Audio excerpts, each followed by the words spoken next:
and do this all over again. Okay, now we're live. Let me go through the whole thing again.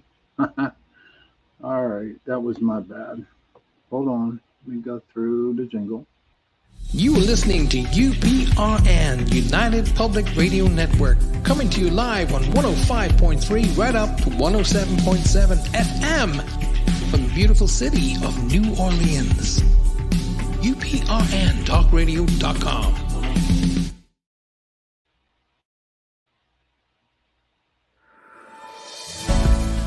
Looking for stories that are fresh and new?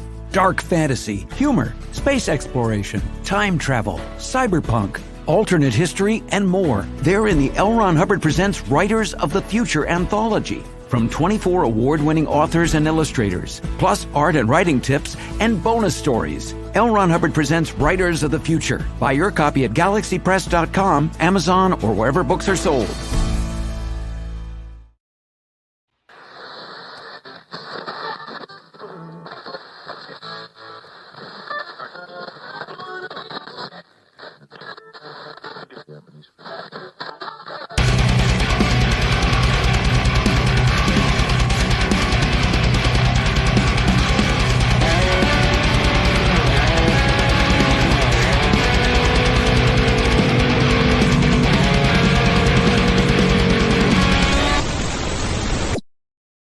Hey, good evening. Finally got it right. All right, we go into the comments there first. Okay. Hey, Gary, good to see you, buddy. How was my week? Oh, wow. Okay. Welcome everybody to Into the Night on UPRN Talk Radio 105.3 New Orleans, 107.7 Mississippi, and good evening to you, Gary. How was my week? Well, I don't know. It was pretty cool. I did a little change up in my wake up. I started doing things that kind of like help me, get my day going and and then when I settle down before I go to bed. So yeah, everything's going on pretty good. I hope everybody had a good week. Um, our guest tonight will be whenever he can get in. Joe Monteldo. He is the UPRN talk radio owner, and he's also UFO investigator and an alien investigator too. But so I don't know. There's a lot of new things that came up tonight, and well, first of all, Tara won't be on tonight because she's sick, so she won't be able to make it. So it'll just be me. Uh, and we'll see where how it goes. We'll see how things go.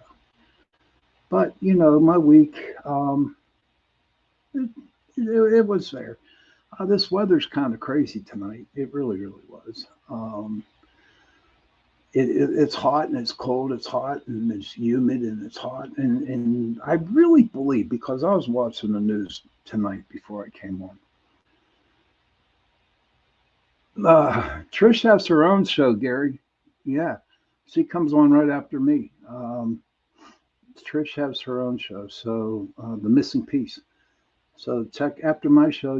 Check her show out. Hey, Mandy, good to see you. Um, Welcome to the show, and I appreciate you coming on.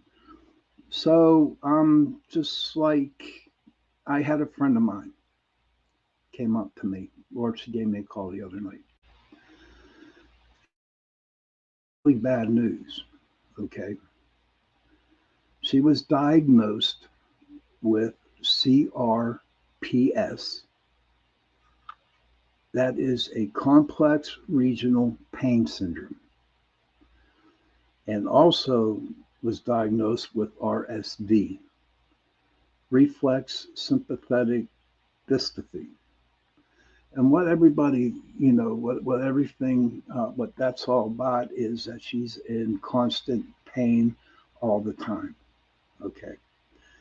And the only way that they could actually treat this illness is through pain relief. Um, hey, Anthony, good to see you, buddy. Welcome to the show. Um, And the only way to treat this thing is through pain management.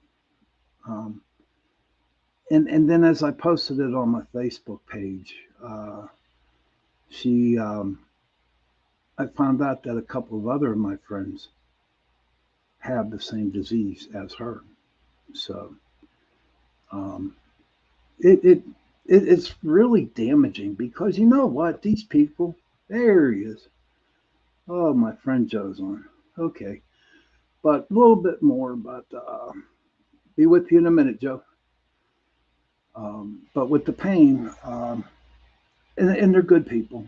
And all of a sudden, I mean, my friend Sue, she had her hand operated on, and then the ligaments and the tendons, and that's where it all started. It happens with trauma, surgery, broken spring, bones, nerve damage, and so the definition really for the both of them is characterized by severe burning pain affecting extremities, arm, foot, etc. So their color is the orange. It's the awareness color. And November is their awareness month. But as you can tell, I have orange at the bottom of my screen here. And I'm going to start doing that because my friends are very, very good people. And we need the help. We need to find something. There is no cure. So I'm just bringing it out today. And I'm sure as the weeks go on, I'll bring up a little bit more of it. But if you want to, just Google CRPS/RSD. So let's make that awareness. So my guest tonight, Joe,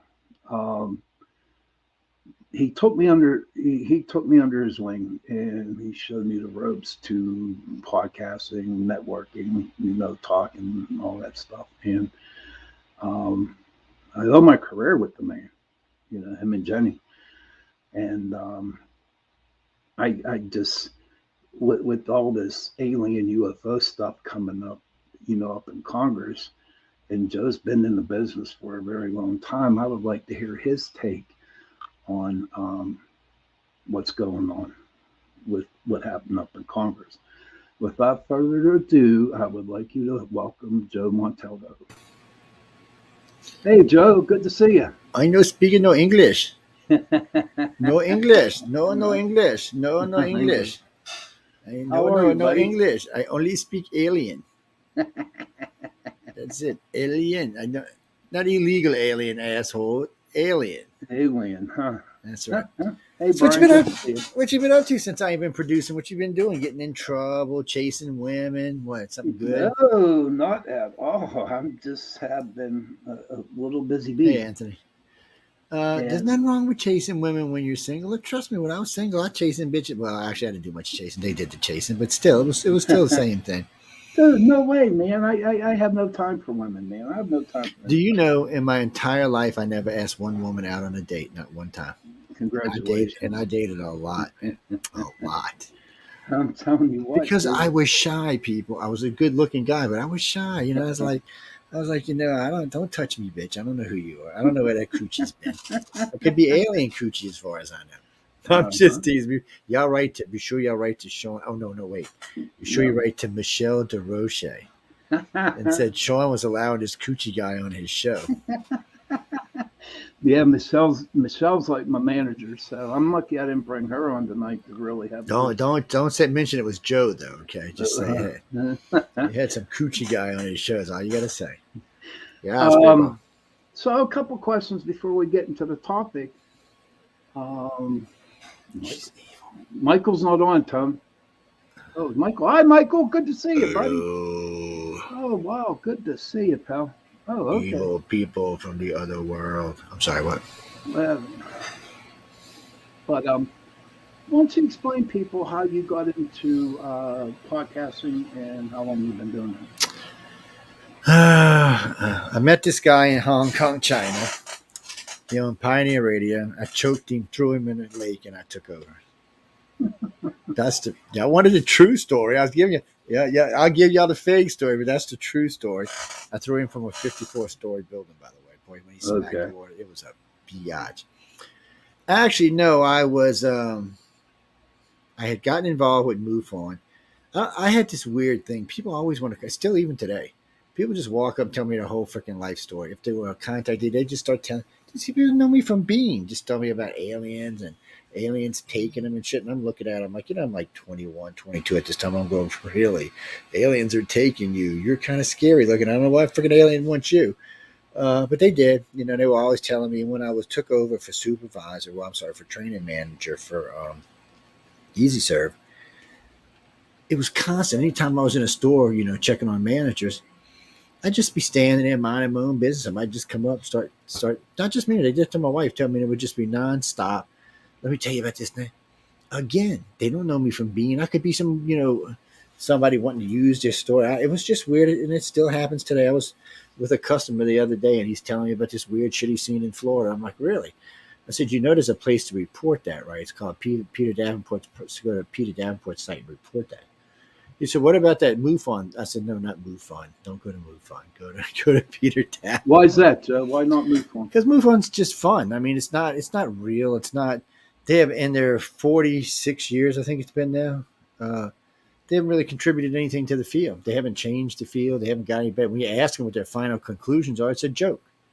That there might be some type of alien craft. Now we got the government saying there is, and we still got MUFON saying might be. I don't know. And then they have other issues like anything that you would turn in would disappear, which was irritating. That a black hole of Calcutta is what they are. But still, even today, their membership is growing. But what are they contributing? Ladies and gentlemen, have y'all heard MUFON doing anything? Well, they made Hangar 1 where they made some money. Well, no, their board gets paid. Don't ever believe that bullshit. Oh, no, their board gets paid. It's a 501(c)(3). All 501(c)(3) boards get paid. Yeah, it's nothing. It's nothing nefarious or illegal. It's just, well, you figure it out. They pay it's $55 a month now. I think they've got 5,500 members. You do the math. It's a nice chunk of money every month. Mm-hmm. Mm-hmm. They might even have more members than that now. I don't know. I haven't checked recently. But the point is what are they giving back? Some TV show with some old ancient shit that we've all seen 50, 60, 70 times that we could really give a good crap about. Really. What is it that they're saying? Okay, this is proof or we believe that alien abductions are real. They wouldn't even get into alien abduction until I forced their asses into it. I literally had to force their ass into it. That's when they made their star team because ICAR had become so popular amongst the ufologists because of what we were doing. Then MUFON decided, maybe we should start. And let me explain something. Now, MUFON was anti-abduction until we came along, until we started getting on radio and talking about this. It was so bad that Palola Harris was on my show one night, and I ambushed her. I didn't really ambush. I just told her I wanted to talk about alien abduction. She would not speak to me for a year after that. I seen her in Roswell, and I gave her a big hug, and then we became friends again. But she wouldn't speak to me for a whole year. She was anti-alien abduction. Now you notice she does the STAR conference, and she's all alien abduction now. So for her, I don't know, 20, 30 years she was anti, even though she was working with one of the biggest abduction believers in the field, which was I can't think of his name. He was the professor. Damn, his name went right out of my head. But none of these people wanted to talk about this. So it took until like 2000, maybe 2005, before the field would even start talking about this. See, their thing was that alien abduction and stuff like that did damage to the field, did harm to the field, and no one would take it serious. Okay. Well, my biggest problem is chasing lights in the sky is never going to get to the truth. Oh, well, what if we catch a UFO? Well, y'all said we caught a UFO in Roswell. Did it get us any truth? No. Are we any closer to the truth now, 70 years later? No. We've been witnessing lights in the sky, for thousands of years. Are we any closer to the truth? No. And why is that? Because you're not going to get to the truth chasing lights. It's got freaking half the time they're ours anyway. And the other ones aren't going to tell you. You have to have some type of contact, or some, and even the government knows dick crap, excuse my language, people. But they don't know twit anyway. Why do you think they're asking all of us? If you think of it this way, if the government really knew the truth, do you think Congress would be petitioning us to find the truth? No, they would petition the military people inside the agencies to say, okay, they would be like the CIA, FBI, SS, NSA, things like that. But that's not what they're doing. They're asking us. That's because they don't know. Shit. Congress didn't even know they shut down 2 different silo bases in our country and 1 in Russia. I mean, Really? Jesus, where has our country been in? I mean, it just makes it hard on me. But anyway, that's part of the reason the station got around, because I used to have to wait to be invited to go speak places. Oh, let's go speak at a conference. Well, I go to a conference, there might be 200, 400 people. I might meet a total of 500 people for the whole conference. I mean, that's fun. I mean, it's fun meeting all the people and hanging out with them, but it's not really pushing any distance. I've been on Coast to Coast 4 times, so that's different, and that helped a little bit, but Coast has only got X amount of reach. Ancient Aliens, even they get X amount of reach. It's just, and you got to wait to be invited. So you might get on Coast once or twice a year. You might get on Ancient Aliens once or twice a year, or once every other year, or something like that. So that's not it, man. I needed something that was putting out fresh information daily. And still at that point, we hadn't come up with nothing. And then Jeffrey from where was he at? The station was out of Riverside, Iowa, 1690 Riverside, Iowa is where it was. It was an AM station in Riverside. He calls me up one day. He said, "I want you to come host for me." I went, "Sure, dude." I was kind of rude to him, actually. And then he called us up in one of the support groups online, because we had a couple of support groups online, one big one. And I come in and he said, "That's the reason I want to hire you. I've been listening to you in the support group, and I think you'd make a great host." And I was like, "Yeah, whatever." And then finally, one of my directors got mad at me. He said, "You need to talk to him." Actually, my national director, DeAndrew, says, "You need to talk to him." And so I'm like, "All right." So I sat down and talked with him. I said, "Okay, I'll give it a try." My very, very, very first show, I got in an argument with the guest. Very first show. Should have took it as a sign right then and there. Okay, I have a question from Michael.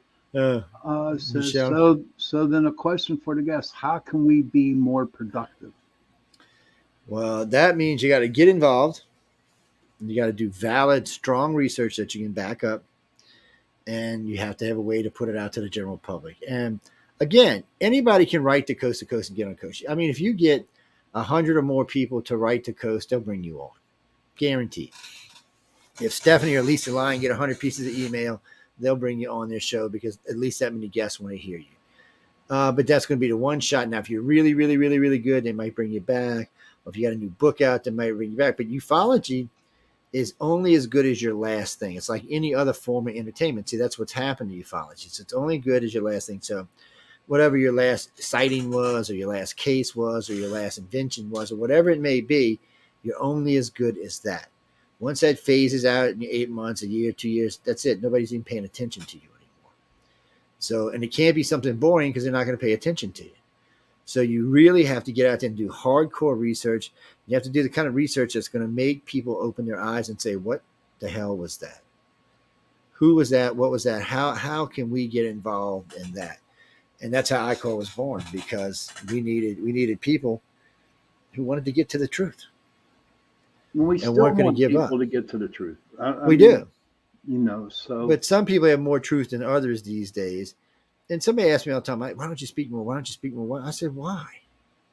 I mean, I could pretty much speak every day if I wanted to, or at least a couple times a week.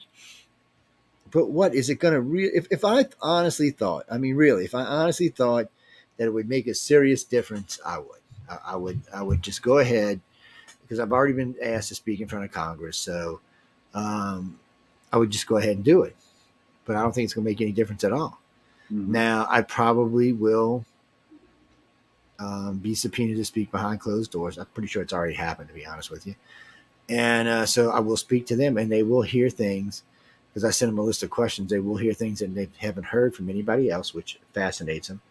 But is it going to change anything? Is Congress going to get off its ass and do anything? No, it's not. What about the whistleblower? What about him? All that fake thing they had about that guy coming in. Yeah, I know the 14-year-old, the guy who was in the Secret Service for 14 years. What about him? Well, I'm just Is he saying, what, really a whistleblower? Is he not a plant? Is he really a whistleblower? Did he say anything that's going to change the field or change Congress's mind? I mean, what?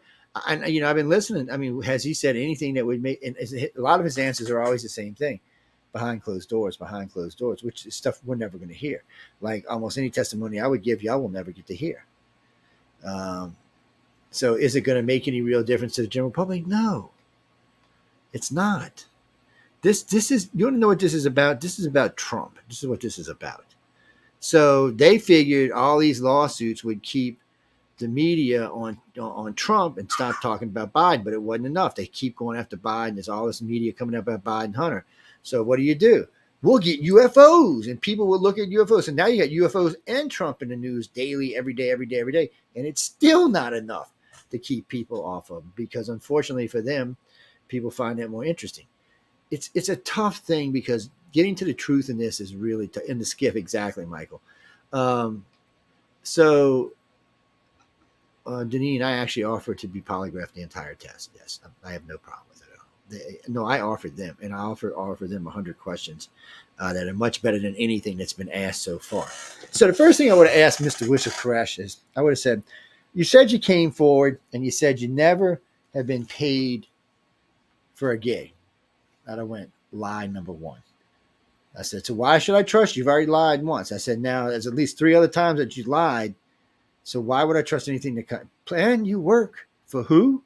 The most lying organization in the world. So you have to earn my trust. And so far, you haven't earned my trust. You lied about being on major television shows. You lied about taking money from these major teleshows. You lied about getting print made and making money off the print. I mean, right off the bat, flag. Okay, this is Stephen Greer. Flag. So ask me this. If you were a successful doctor with a successful career, why would you leave it to get in ufology? Very few people make money in ufology. There's some that make it, but very few. Well, he's one of them. He charges, I think, the last time I had heard, somewhere between $3,000 and $6,000 to go have a spiritual retreat with ET out on some beach somewhere. He got in trouble for it once. And then he charges for any time he speaks anywhere. He charges for all this stuff. He charges for all of this. So he's not motivated by aliens. He's motivated by money. And obviously, he thought he could make more money in ufology than he could in the medical profession, which kind of scares me. I'm wondering what kind of doctor he really was. Janine, you can find this on any of the Facebook pages if you want to get into this chat box. Yeah, any of our station Facebook pages. I see y'all's messages over there, but I mean, you can get into it. And so now you've got the president. Has he said anything about aliens? No, not at all. I haven't heard nothing from him. And he don't care. He's off in La La Land somewhere. Trump had an interest in it because that's why he created Space Force. The Clintons, wasn't Space Force already there before Trump came in? Not before Trump. No, Trump created Space Force. This is what went on. The Air Force has its own space program. The Navy has its own space program. Of course, the government has NASA, which is its own space program. Well, that wasn't good enough for Trump. Trump wanted them to be tied together in case they're needed for the defense of outer space, which is what Ronald Reagan said we needed to do. So Ronald Reagan on 7 occasions gave speeches on what would happen if there was an alien invasion and how it would unite our planet. More so than that, he created Star Wars, which was supposed to be able to shoot down Russian missiles. This thing could wipe out cities. This freaking laser so big. I was watching them shoot these silver panels. They were about 70 feet wide by 30 feet tall, and they would put the laser underneath it, and it had vents on it, and they'd heat it up and shoot it into space. They were trying to see if it could be used for a new transport into space. These lasers are way too big to shoot down missiles, and they could shoot down missiles, but that's not what they're designed for. They also instituted Pine Gap, which is the British American defense of outer space. I don't know how many of y'all understand what outer space is, but it ain't the moon, people. It's further than that. So what the hell? And then he created Pine Cap. I mean, not Pine Gap, the HARP facility, which is punching holes all over in our ionosphere. So right now, the HARP facility can shoot a thing up into the satellite, shoot it back down to Pine Cap. Pine Cap can superheat it and shoot it back at whatever it's shooting at. They're building some type of defense system. It's a communication and defense system. And Reagan put this in plan. So George Bush told Ronald Reagan that aliens were visiting this planet and they may or may not be friendly. And Ronald Reagan said, what the bleep, bleep, bleep, bleep, bleep, bleep. We're going to do something about this. And he's the only president that did because, unfortunately for him, Bill Clinton didn't know. They would not tell Clinton. So poor Clinton. Here's President Clinton. He's pulling big names. I mean, he's the Hefners. I mean, he's pulling people out with major money and major names and major connections to get to the truth because the government won't tell him. And he's the president of freaking United States. So finally he gets pissed. I think it's his 6th year in. He calls Area 51. He says, I'm coming down. I want to know bleep, bleep, bleep, bleep, bleep, what's going on. And Area 51 said, you will be arrested on sight. This is the guy who runs the entire freaking world. And they told him he would be arrested on sight. Wow. I would have went down there with my whole military and said, you're going to show me what the is going on here, or I'm going to wipe this whole damn area out. But their argument is because he's not a lifer and he's only there for 8 years, he does not need to know these secrets. And it's always been their thing. When I was in the service, and I got my class 10 security clearance, one of the first things they asked me, if you plan on being a lifer, this will be with you your entire life and help you in many, many, many, many, many, many, many ways, and will open doors for you that other things won't. And they're right. Not just in the military, but in regular life, it's open doors as well. When I go out for interviews with certain types of companies and I say I got a class 10 security clearance and they verify it, they're like, oh shit, we'd like you to come work for us.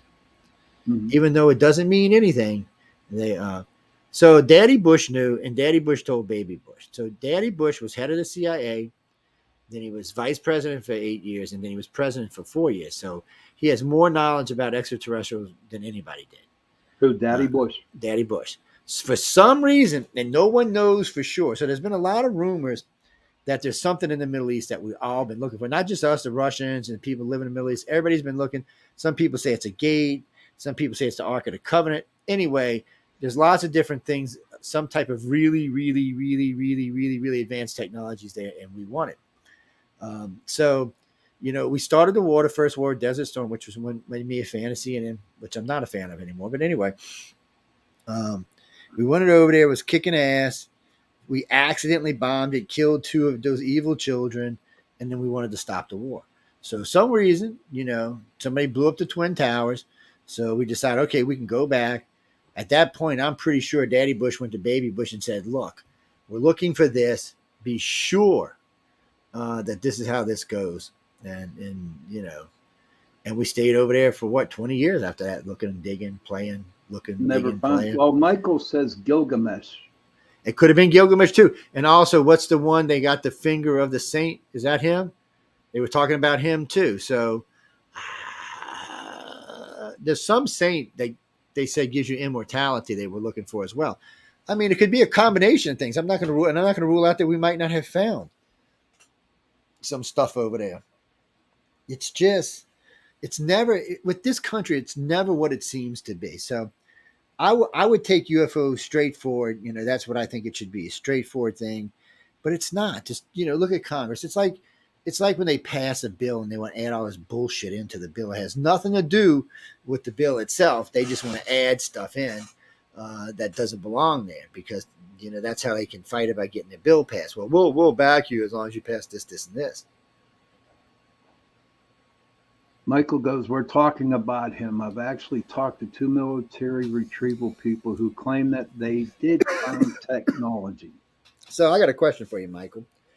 If the United States lost an F-35 in China, do you think we'd let China keep the F-35? Or the pilots, for that matter? Do you think we'd let them keep them? No, I don't think. So these aliens are far more advanced than us and do not have to let us keep anything. They can take anything that we've retrieved back. So why would they let us keep anything? See, that's the question I've put to many of my friends in technology and government that cannot actually answer that question. Now, I'm not beyond the fact that ET might let us keep something from time to time. And according to Bob the alien, the one that was at Area 51 chose to stay, because you have to remember they can beam themselves out. There's a mothership in orbit around one of the giant planets, so they could just pull themselves out. They don't have to even stay here if they don't want to. And there's nothing our government can stop. I mean, they come in, take stuff all the time, do stuff all the time, knock missiles out of the sky. I mean, and it comes right down to it. We don't have the technology to stop them. That's what some people believe. But I don't believe that. I've never seen any proof that we have any kind of agreement with them. And any agreement made with Eisenhower would not bind any president today. And we know that, with the exception of Ronald Reagan and George Bush, none of the other presidents knew. Obama didn't know. Trump wanted to know, but he didn't know. And you go all the way back. Kennedy didn't know. He wanted to know, but he didn't know. Clifford Stone. So you got to go way, way, way, way back. And really and truly, there may be, out of all the presidents we had, maybe 4 presidents know this is real. Maybe 4 presidents know this is real. So when you get into those kind of things, you have to stop and wonder, was there a deal? And let me ask this, and more importantly, what do we have to offer them in return? And remember, there's not just one type of race visiting this planet. So I doubt we had agreements with any of them or all of them. Maybe we got lucky and got hold of one, but the Greys wouldn't want to do a deal with us. It'd be a waste of their time. The humans think we're distant trash cousins as far as they're concerned. The reptilians do consider us family, but their government's nothing like ours, and nor do they want it to be like ours. My point is we have nothing to offer them in return. Nothing. So why would you possibly want to make friends with them? None of the races that visit this planet consider us to be highly sentient. They consider us to be about as sentient as an ant, which, by the way, is sentient, but they don't consider us to be on their equals by any shape, form, or fashion. They just don't think we're there. We're not even close, really. So again, what is it that they'd want from us? Our planet, maybe. But why? They don't want our DNA. Why would they want our DNA? Our DNA is inferior compared to theirs. You know, it's always used to be the thing, and this is a problem for humans, and this is a real problem for humans, always having to put ourselves first. So if you're a gray alien, you come to this planet, they might want to enhance our DNA with theirs, but they don't want our DNA anywhere around them. That would just be like a downgrade for them. Same thing for the humans and the reptilians. Their brains are the reptilians and humans' brains are 2 or 3 times the size of ours. The grays are probably 7 or 8 times the size of ours. So again, it would be a down thing. Well, okay. So I'll tell you exactly. I'll bring you through the whole thing. This will be fun. So somewhere in the distant past, now this is an argument, and I'm not going to get into the argument of this. So, and I'm agreeing with you, Jenny. So somewhere in the past, anywhere from 40,000 to 200,000 years ago, a group of human-type aliens came to this planet. They moved on this planet, and the Sumerians talk about this. Sumerians say they could not breathe the atmosphere of this planet, so they built these 2 white great dome cities outside of where Sumeria was. And from there, they ruled the entire area, because the Egyptians and them weren't around at the time. Or they were, but they weren't to the Sumerian standards yet. So you get into all of this by saying, here we go, we create a race. So they did the dog head, they did the eagle head, they did a couple of different races, but none of them could perform like they needed. So the next thing was a full-out human race. Now, this human race was sentient, but not sentient like we're sentient. What I mean by that is they didn't ask why they had to plow the field. They didn't ask why they had to listen. They didn't ask anything. They just did what they were told. They made mead, they procreated. That's all they did. They were basically a slave race. So the Dogon come in and talk about the Numos, the reptilians. And by the way, ladies and gentlemen, in case you didn't know this, every person on this planet has a reptilian section in their brain. Every person. So the Numos come in and they're like, whoa, wait a minute. We were here first. We used to be on this planet 60 million years ago until we got the thing made us leave. Now we're back and we don't want you on our planet. So then they decided, well, we're gonna make it hard on the human type aliens, and they interbred with us. Okay, they started having children with us. So the Sumerians used to say that the children were different. So the first time I ever heard this story is I thought they meant the children looked differently. After research, I found that the children acted differently. In other words, they said, you plow the field. You go make the mead. Screw you. there's way more of us than there is of you. And at that time, somewhere after that time, there was I wouldn't call it a revolution as much as it was just, there was so many and they just kind of faded out. There was no way to really control them without wiping them out. And the reptilians weren't going to let the human aliens wipe us out. So that's why the Greys were sent, because they started thinking, the council started thinking, if we don't do something, the reptilians and humans are going to get into it over this stupid race that they created, meaning us. So they sent the damn Greys along to be peacekeepers. And Greys have always been peacekeepers. That's what their job is. That's what their assignment is for the entire council, for the whole entire galaxy for that matter. That's what they do. That's why all of them, when a Grey is sitting there, even a little Grey this tall, is sitting there and a reptilian human walk in, they look away from the Grey, because the Grey is dangerous and scary, and they know it. We're too stupid to know how dangerous they are, because we're looking at a little 3-foot Grey, whatever. We don't realize what their abilities are. But the reptilians and humans know what their abilities are. So they show way more respect than we do, which is fine. But anyway, getting back to what we were talking about. So as this race progressed, and the reptilians bred more and more with the children, and the children started breeding back to the families, you had this new race. You had us. The new race that dominates the planet today. That's what you had. You had us. Part human alien, part reptilian, and whatever they used to make us. Some people say it was a monkey. Some people say it was something else. Some people said it was a combination of their DNA and some other DNA that created us. That's anybody's argument, and I'm not going to argue with it because I don't know. I wasn't there. All I know is they created us. They created a race like us, and then the reptilians created us. So now, we all have a reptilian section. No, people want to argue with me about this. I win more money over this, by the way. I was just in L.A. These two guys, they're lawyers, by the way. We don't get no reptilian. I said, dude, $500. And she said, I'll take that. I said, you both say? I said, hold on. I just flipped. I said, Siri, do we have a reptilian section in our brain? All of a sudden, you hear, yes, we do. And she starts talking about these two guys like to crap themselves. Of course, I didn't make them pay me, but I mean, still. Michael wants to know if Galactic Federation, do you believe that is fact? Okay, see, I do agree there's some kind of federation, because first off, I hear it in way too many contactees arguments. I mean, there's too many contactees under regression or under hypnosis that come up with this thing. My biggest problem always with it has been like 11. It's always an odd number, which I understand why it's an odd number. So there's an outvote. But it's like 11 or 13, 19. Now, this is what I hear from most contactees, that it's on a water world about half the size of Jupiter. That when you're in the council, that there's a bunch of aliens just sitting there. There's a council table with how many ever are there, and then there's the seats that go up. So if anybody's ever seen Star Wars, and you've ever seen the new Star Wars where Yoda's fighting the guy and he's in the council, that's what it looks like. Except in the very middle is a big bubble that comes down into it like a drip, and it's full of water, whatever aliens that live in water.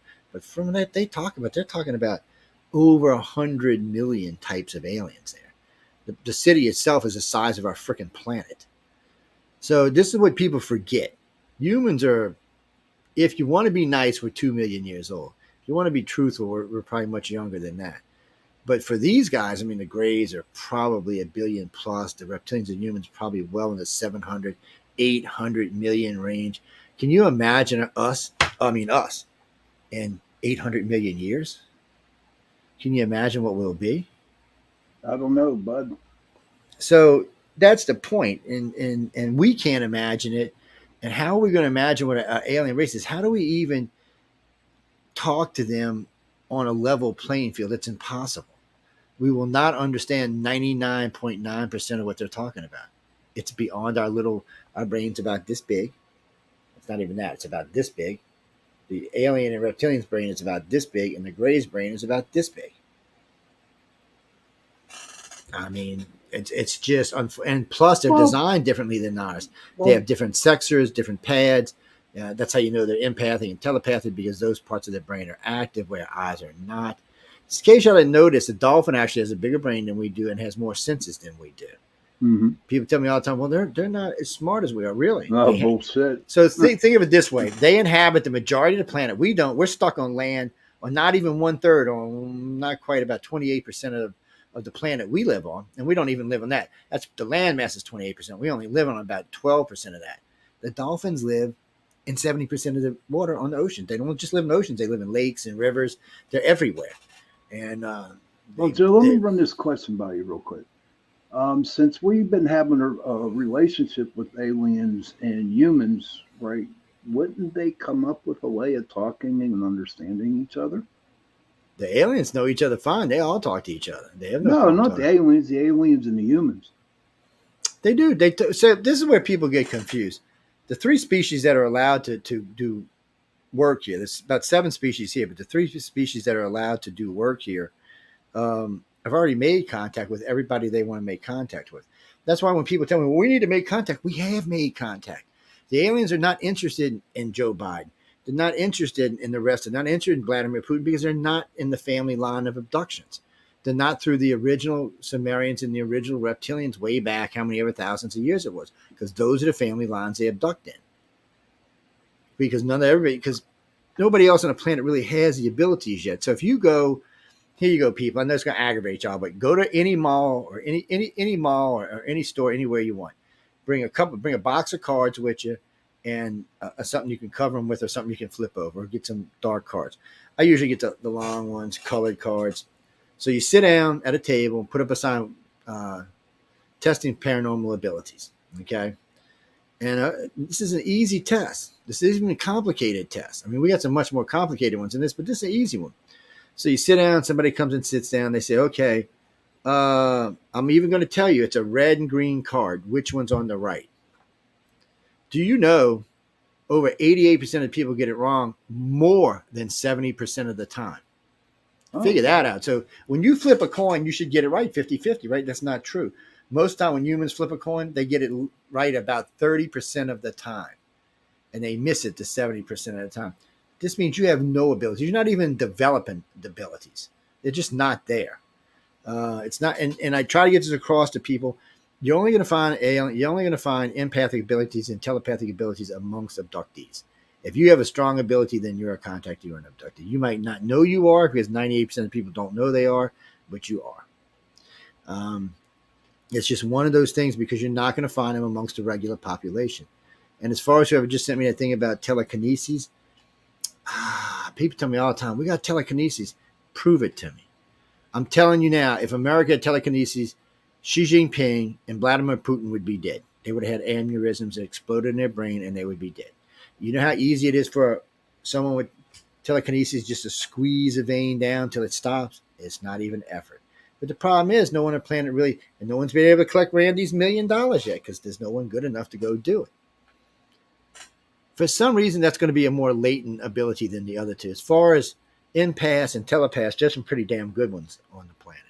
But for some reason, for telekinesis, it's a rare ability. I'm not saying they're not going to develop over time. They probably will. But telekinesis is the ability to shut your door by thought, to lift your kid up by thought, to move things by thought, to stir by thought, to do anything by thought for that matter, to hover yourself across a room by thought. That's telekinesis. Telepathy is Bruce, you're talking about not telepathy, remote viewing. Yes, it has a place, just like all of it has a place. But remote viewing is not as good as telepathy. That's why the U.S. Air Force and Navy dropped the remote viewing programs for telepathy programs. Yes, Edgar, damn it, I can't say his name now. Anyway, he was retired colonel. He was a colonel in the Army. He was retired a few years back. It was about 20 years ago. The military decided to drop the remote viewing program. Edgar Dames, I think is what his name was. We had met several times. And they decided that they needed telepathy, because remote viewers are good. So you give remote viewer a target. If it's a good group, they'll find a target. Like, let's say they find a cruise missile, or let's say they find a Trident nuclear missile sitting on a stand somewhere. Okay, they found it, but what can they do with it? Nothing. But what can a telepath do? That's a whole different thing. A telepath can actually see through whoever the commander is eyes. They can read the codes. They can send you the codes. You could transmit the codes and destroy the damn thing on the pad. It's a different type of technology. They can find it just like a remote viewer does, and they can get much more information than a remote viewer does. I got friends that are really good remote viewers. Just unfortunately in this, telepath is better than remote viewing. Empaths are different. Empaths are Empaths share and send emotions. Empaths can cause pain through emotion. Yeah, They can cause laughter through emotion. There's a lot of things empaths can do. that Empaths can that help you to heal.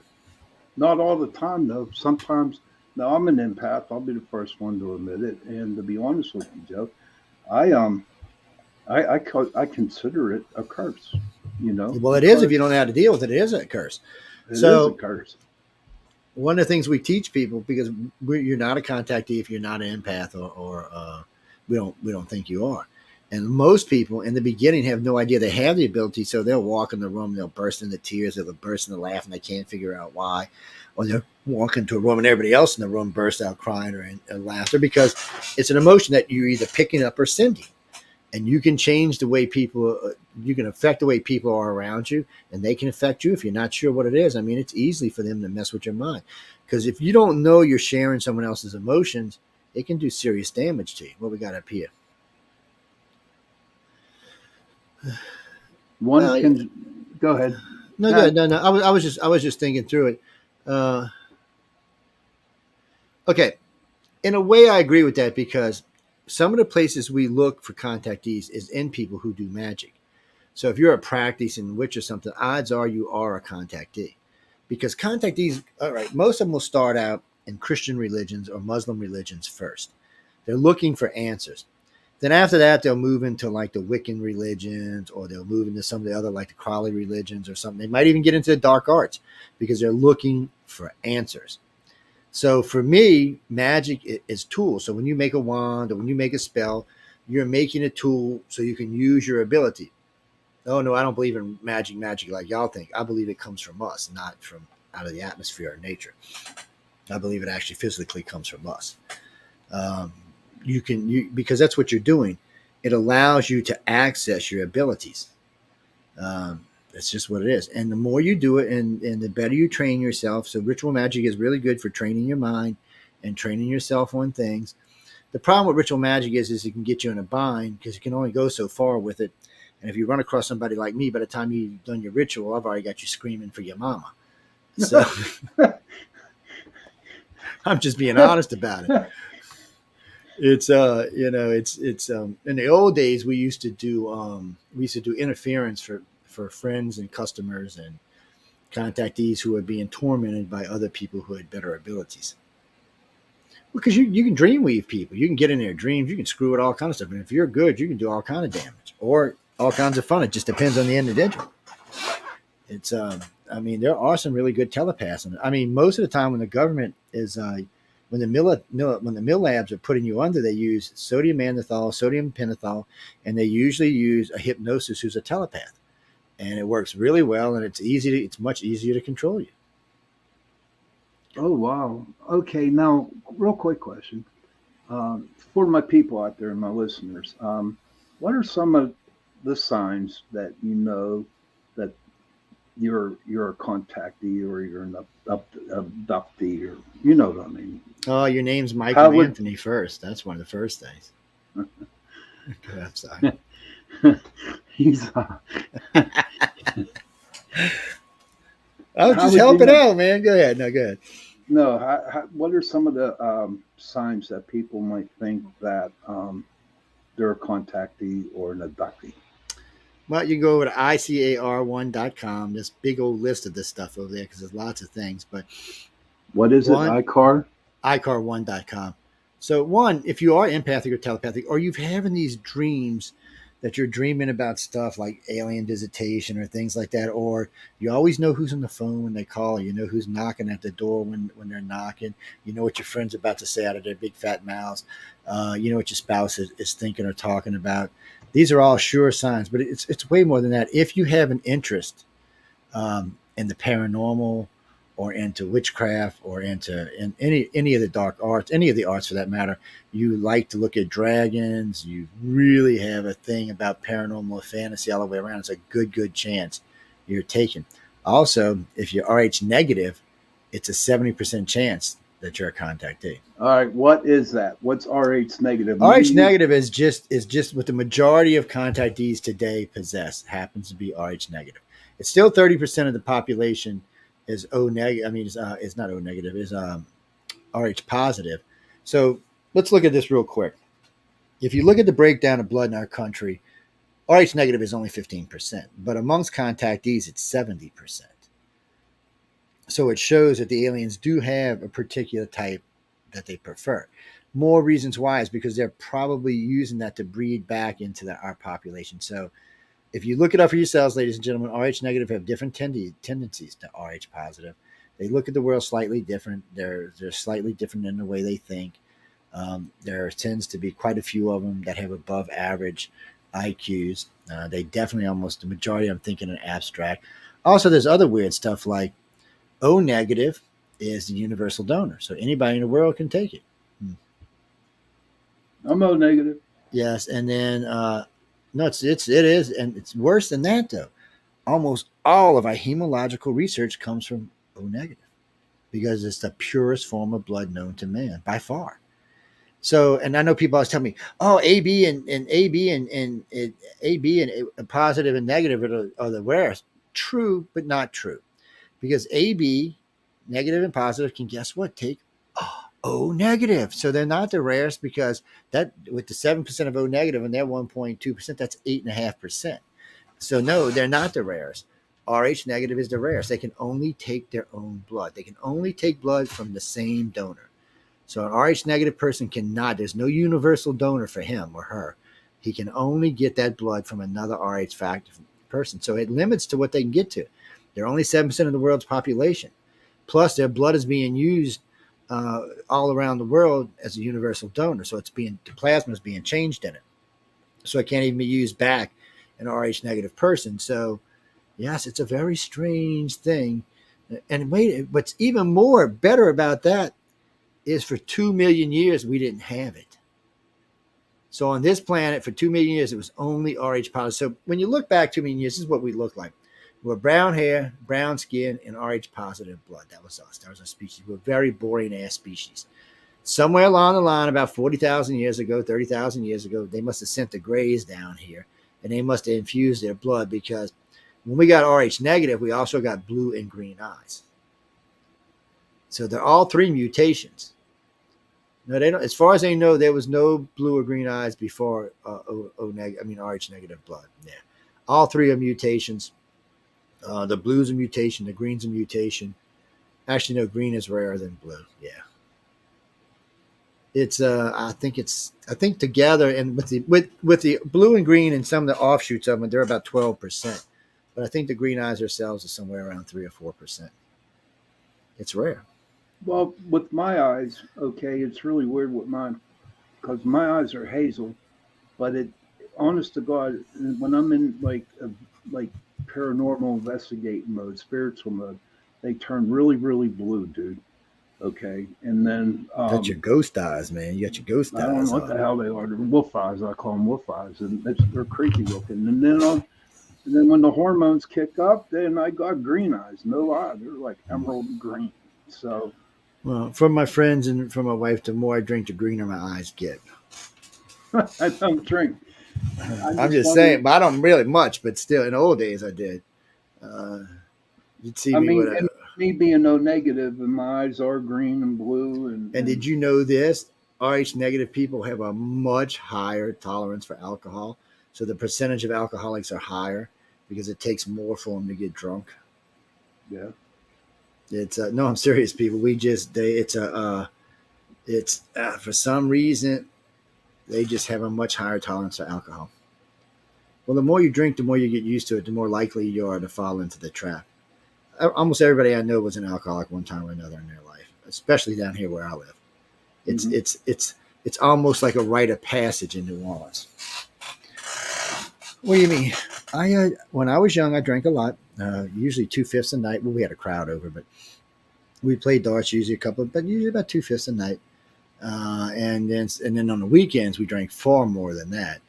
And we used to shoot darts for shots on the weekdays, and on the weekends we would go drinking. So we lived in a place called Fat City, which is right smack in about 40 clubs. So we just walked down the street. Nobody would drive, and everybody'd go drink and drink and drink and drink. I don't drink beer, man. Beer does absolutely nothing for me. The only time you'll see me drinking a beer is if we're out canoeing a pirogue or something like that. You'll see me have a beer in my hand. But if we're drinking to drink, oh no, if we're drinking White Russian, whiskey sour, Oh, Jack and come on. Coke, Come on. Really? you know, man, something. Mincers? Come on. Wow, man, You're no, I supposed to like be my stuff. doing bourbon Oh no, straight with water, dude. no, I don't Come put on. no water in nothing. I ain't No, drinking. I mean, You trying to kill me, old nasty ass water. That shit, no telling what kind of water's in these bar rooms around here. This shit might make you toxic or something. Oh my god. What was my favorite? Was a Jack and Coke with a shot of Jack on the side. mine was, Uh, mine was straight up tequila. which I drink shots all the time because I love shots, but I had to give up Jack.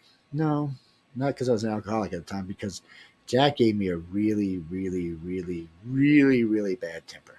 Oh yeah, you could do something like I'd deck your ass right there.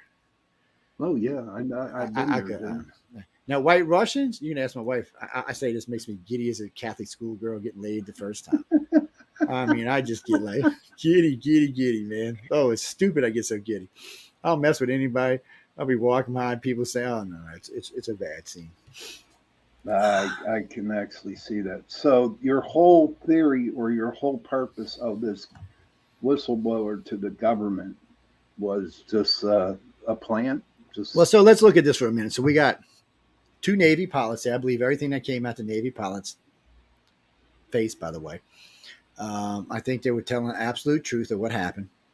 I don't think they were lying to us. But that's exactly what they did. They talked about their experience, and that was it. Now, Crush was different. He was alluding to a lot of things. So here we got 2 problems. Right off the bat, they contradicted each other in this last hearing. So he says they've shot down aircraft. I would pay all the money I have to watch someone shoot down an alien aircraft. I don't think they can do it. I would love to see it. I think that's absolute bullshit. And then he said every time they would shoot something down, they would collect their bodies. So wait, it gets worse than that. So he's going on with all this BS. So the pilot comes up and says, the guy said, "Could you shoot him down?" He said, "Man, what do you mean shoot him down? There's no way." He said, "We have nothing that travels that fast." He said, "Our jets or our missiles can't even get close to him." And he said they were talking about one incident where the guy was going to hit the button on the missile. By the time he reached for the button, the damn thing was 150 miles away. Absolutely means there's no way to shoot him down. We don't have the technology to shoot him down. Besides that, anything that can cross through cosmic space at high speeds where there's micrometeorites is going to have some kind of hull and shielding that can't be affected by them, or every one of their crafts would be dead. So, and it's another thing, you're not going to see a UFO break up on impact. You're going to see them when they hit the ground, they would be in one piece. There's only ever 2 pictures of those. There's 2 pictures of those. One in Russia where there was one impacted on an angle, and one in the United States where it was impacted on an angle. Both gentlemen said a craft came by and took them, retrieved them. Now there's one in Shag Harbor that crashed in Shag Harbor, went down in the water, and the Navy was there. They had 2 submarines there. They had a Canadian submarine there. There's all kind of stuff. Little UFO come underwater, put this blue light beam all around the other one, took it off a little ways, and they both went up into the air and left. Oh, it wow. shows you right there that they're not going to let us keep the materials. Okay. That's just not going to. And you can't blame them. Would you? I mean, do you want to give the human race something that can travel faster than light and blow up whole planets? No, we don't want no one having that kind of technology. No. But you figure that we actually came up with that technology.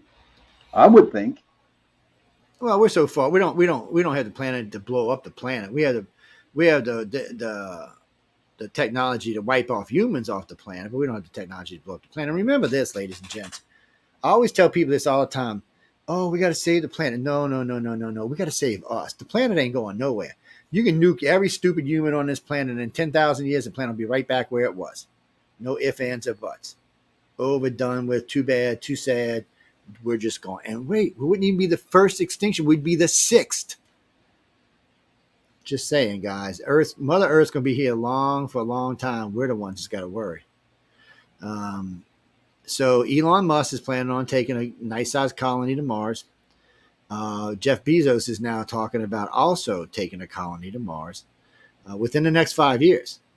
So I don't know how, and they may get together and start Bezos Amazon on Mars or some shit. I have no idea, but it worries me. It worries me that we have 2 billionaires trying to get off the planet so badly. Maybe they know something that's coming. I Okay, mean, Jenny. I'm sorry. Jenny yeah. said the human race is over. What do you It think? could be. It could be. I've heard many people in the last few weeks saying, the 2026, 2028. Linda was just saying the other day, 2028. So it might be. But contactees, you don't have to worry. You're not over. Just the stupid humans are. So they'll the what? retrieve y'all. Just the stupid humans. They'll retrieve the contactees. That's what the Holocaust dreams are about. When the humans start talking about the Holocaust dreams, the contactees that have them, that's the first thing that goes on is the aliens come retrieve their contactees from the planet. So y'all don't have to worry about it. And you'll get enhanced powers and better bodies. So all y'all going to be much better off. It's just the other 7.8 billion that are going to melt, burn, or something in between. I don't know, Jenny. I've heard so many things. So the very first time I heard this, they were talking about some kind of burning of the planet, where I would think rapture would fit in for that. But then recently, the contactees are talking about, or the Holocaust people are talking about something a little different. It sounds more like a pandemic, like COVID was just a warm up for what's really coming. And it kind of even feels like that at the moment. So they're saying, because they're talking about going into cities, there's no peoples there. There's cars there. The street lights are working, but they don't see people anywhere. When they walk up to the windows, though, the windows address them like, hello, Jenny, how are you? Would you like to buy some nylon stockings today? Whatever your last purchase was, they talk to you about. So this is AI technology, which is something we were planning on doing a couple of years ago, but the government said no. Well, because what happens if the last thing you bought was a condom or something worse than that? And you're with all your friends standing in front of a shop in front of 500 people, and it says something really bad like, oh, did you enjoy whatever porn you were watching the other day? It just didn't sound like a good idea. So anyway, but they describe, and in the cities, they found big areas where they were bulldozing and burying bodies by the thousands. They talked about a couple of bodies that went a little crazy. They sounded almost like the living dead almost. Actually, and then there was little military places set up where the contactees could be put into this blue plasma to rejuvenate them and regenerate them. It also seems like certain people in the government, because they've had contact with the contactees and have taken their blood, have gotten the cure, because the contactees seem to be immune to it. And they talk about some people, very few will be left here. All the rest will be taken off world. And we're not talking about most of the humans will be killed. Whether it's in a flame of rapture, whether it's a D's, they're going to die. Not everybody is, but they're going to. Denise, you're a messenger. It's if you go by, so about 33% of the contactees have the Holocaust dream, and they give such great details that it's hard to think it's anything but what it is. Oh, I believe it's coming. When, I don't know. I don't care to put a date on it, because some days I feel like it's tomorrow, and some days I feel like I'll be gone. But it could be anywhere between now and then. I do think, though, it's moving a lot faster than it was, because I know if you're a regular listener of mine, I've talked about this desensitization program many times. We're the ones that created it. So the desensitization program is somewhere back in the 20s and 30s, the government decided that we needed to desensitize the population to extraterrestrials. So way back about 200 years ago, we started seeing an uptick in science fiction books, a lot of them, like Jules Verne's and all that. We started seeing more and more and more. Getting into the movie system, we started seeing even more bigger productions of aliens. Today, in 2023, all you got to do is look at DC or Marvel, and it's just alien everywhere. Yeah. So we got used to that, and then we started seeing aliens in our Doritos bags, aliens on our keychain, aliens on this. So that was the first thing I said was going to happen. The second thing I said was going to happen is that they would find water on Mars to suggest there was life, which they just did, by the way. They just found water on Mars. It's looking like they're going to find some type of microbiological life. They're thinking they might even find something like mold or spores or something like that growing, something more advanced. So then they're going to find life. And I said that. And then somewhere they'll find what looks to be either out on Titan or Io or on Mars, they're going to find some type of life. Might be a mouse, might be a rat, I don't know, it could be anything, but it will be alive. And we'll be like, wow, life on another planet. And then somewhere, whether it's here on Earth or Mars or the moon or somewhere, they're going to find some type of alien something, artifact, the best word. Maybe an old temple. And they think they've already found one on Mars. There's a big argument right now because of them 2 doors they found cut in the holes on Mars and some other stuff they found on Mars. They think they've already found an alien artifact on Mars. But until someone goes for sure, NASA's not going to tell us.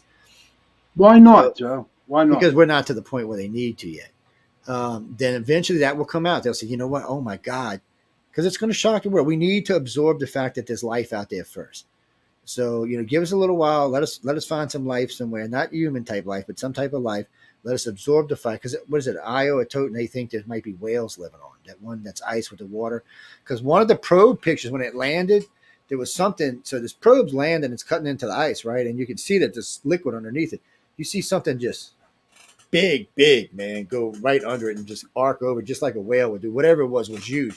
Even NASA freaked out about it, but no one. And then they started saying, "Oh, it was probably some type of, rock. Really, I didn't know rocks floated. There's no trees there. What the hell are you talking about?" So they were trying to come up with excuses, but more and more they leaned to, because they've already found a couple of rocks from Mars that suggested there was life there, plentiful. So now they're gonna come up and say, "Okay, well, we found this life."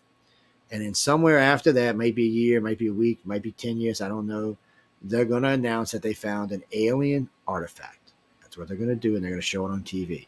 And at that point, we're all going to realize that we're not alone, but we're still safe because it's not a live alien. It's probably some old, million-year-old artifact that's no longer, we have to worry about the alien. So then we'll be able to still relax in our everyday lives knowing that aliens are real, but they're not here. And that will allow us for the next phase, which is open contact. But it has to happen that way, because if it happens anyway, but that, everybody's going to panic. All my religious friends have already said the same thing. They're going to flip out. They're just going to flip out. I'm like, why? Well, it ain't God. Well, how you know God didn't say go down there and blow the freaking planet up? You don't know if God's over there talking to aliens or not. You don't know. They may have been. Or I've heard that aliens are God. Well, according to Monsignor Balducci, Father Monsignor Balducci, from the Vatican, he said that they're on a higher spiritual evolution than we are because they're so much older than we are. So it makes them closer to God than we are. That's his exact words. And then the astronomer from the Vatican came out and said the exact same thing. 5 years after that, one of the bishops came out and said the exact same thing. So the Vatican will not deny. If you ask them at the Vatican could directly do aliens, they will not deny it. They may not confirm it, but they will not deny it. But most of them today, when you talk to them, will say, yes, the Vatican is aware. And that's all they'll tell you, but they will say the Vatican's aware. And for people who don't believe, there's a whole entire section at the Vatican dedicated to extraterrestrials. Oh, yeah. All right. It's in the honeycomb. Stop you here for a minute, Joe. Who's pregnant? Wait, who got pregnant? I was hearing things. Okay. No. But I want to thank Carnation for being the sponsor of the second hour of the show and Into the Night. Thank you, Carnation. Yes, and send me some damn cream, people. Y'all need to start making that sweet cream, or I'm going to go find me a new sponsor for some sweet cream. Don't go there. They'll lose it. No. I like to pick on him. I know the guy real well. I said, you need to get some of this sweet cream. So what do you think? Like doing a little bit. I'm just like in kindergarten with the Anunnaki. I've seen some of the drawings on the stones, and to me, I would think they had wings when they came down, but they had little round things on their ankles and around their stomachs. So, are the Anunnaki aliens that brought the word of God down to these kings? Well, what bothers me about the Anunnakis, when you start doing cross research on them, you found different descriptions of what they look like. Okay. So is this something humans created? Because we're talking about the Sumerians and the Babylonians when we get into the Anunnakis. Or is it something that for some reason has the ability to transform? Most of the time when I hear people talk about the Anunnakis, they're talking about reptilians. Is what they're talking about. But some people, when they say Anunnakis, are actually talking about the Greys. And then, of course, some people are actually talking about the human type alien. So I get to the point with that where I'm like, okay, whatever y'all want to believe, I don't care. Obviously, it means alien is what I think. It just means alien. Okay. Which alien it is, I guess it depends, because we know the human aliens were the founders of Samaria. That's who. The human. Can you explain that to me, Human please? type aliens or aliens on average, they're about they're about 7.5 feet to 8 feet tall. They generally weigh in somewhere around 500 pounds. They look a lot like us. If you're looking straight on like this, they look just like us. They're same proportion. They're a little bigger across the shoulders, bigger through the chest, but their arms are the right length for their bodies. Their legs are the right big. They got 6 fingers, 6 toes. They do look a lot like us, except if you look at them sideways like this, their head goes about this much further back than ours do, and it's about this. And it's their heads are Aren't wider they like called this. giants? Weren't they called giants? No, not them. They were actually real giants. What they said David slew was upwards of 12 foot. That's a giant. Well, these guys are 7 or 8 feet. So for the little people back in the day, which averaged around 5'10", they were pretty. I mean, 4'10", were pretty big, but they were supposed to be bigger than that. The giants were supposed to be, or the Nephilim were supposed to be the children of God, and that were the children of God had interbred with the humans, and that's what created the Nephilim, or vice versa. I'm sorry. But all of this changes with a lot of different beliefs. People believe different ways, so they change the way they look at this. All I know for sure is the Sumerians did what they did, and then the reptilians intervened on behalf of us. They didn't like us being a slave race. Either they didn't like us being a slave race, or they just wanted to piss the human aliens off. Whichever one y'all want to believe, because it could be either one. But the reptilians do consider us family. It's one of the reasons they take males and females and do whatever they want sexually with them, because they consider us family. They have a hierarchy. So if you were abducted by, say, the blue reptilians with gills, then that's the family you're part of, and alpha male and alpha female has the right to take you, do what they want with you, and put you back. That's part of their right as being alphas. Okay. It's just part of society. But for the most part, they have one religion. They have great big library cities. People talk about these great dome cities underwater that you can put your hand on these balls and think, and whatever you think about will come up. They're huge, huge libraries. They talk about their home world, which is way out on the other side of the galaxy. It's not Draco. Draco is a colony, just like Earth is a colony. They're way further out than that. And they've when they talk, they don't talk like they've got 8 or 9 planets. They talk like they've got 100 or more.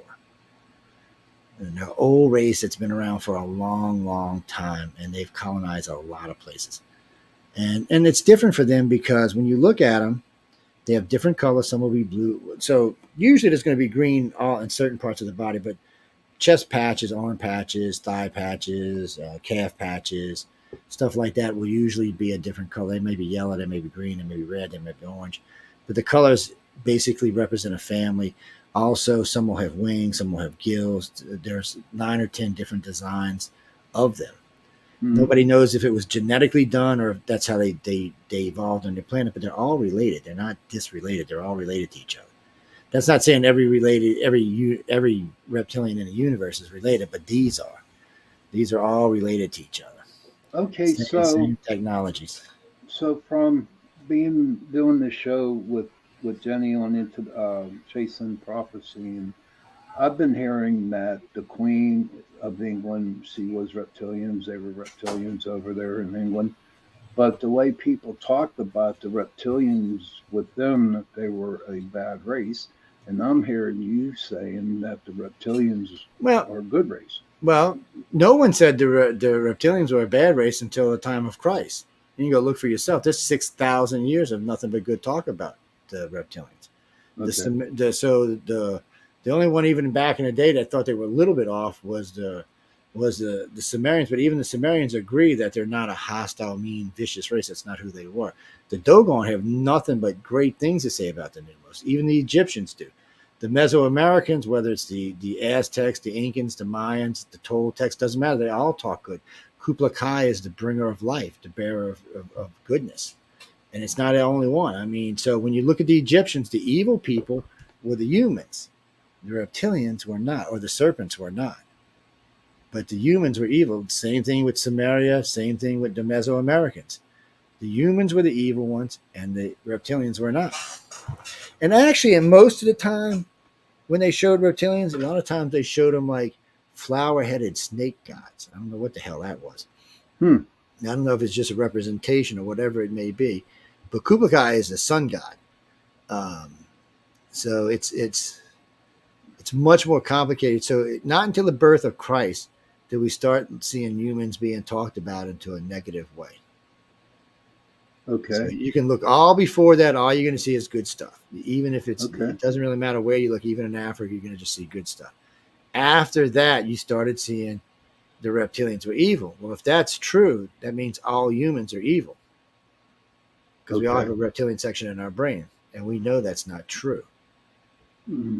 This is quite interesting. And if they're the ones that gave us sentience, not the human aliens didn't give us sentience, they made us a slave race. The reptilians gave us sentience. They're the ones that brought us to light. They're the ones that woke us up. They're the ones that gave us true life and extended our lives by simply interbreeding their DNA with ours. Mm-hmm. So really, who is the evil one?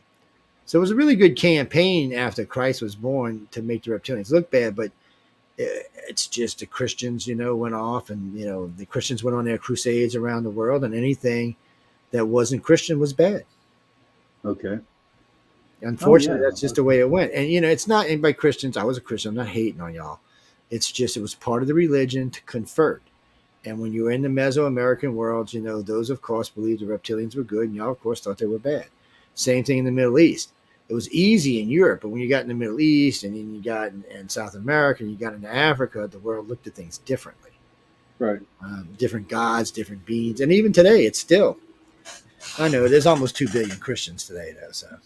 I mean, that billion Muslims, 2 billion Christians. Well, you definitely did answer all my questions, and it was really, really nice to hear about. Because to me, you're one of the best. Well, I seen Jenny on the spaceship the other night. She was blinking real weird. I don't know, she was doing this like. That's fun.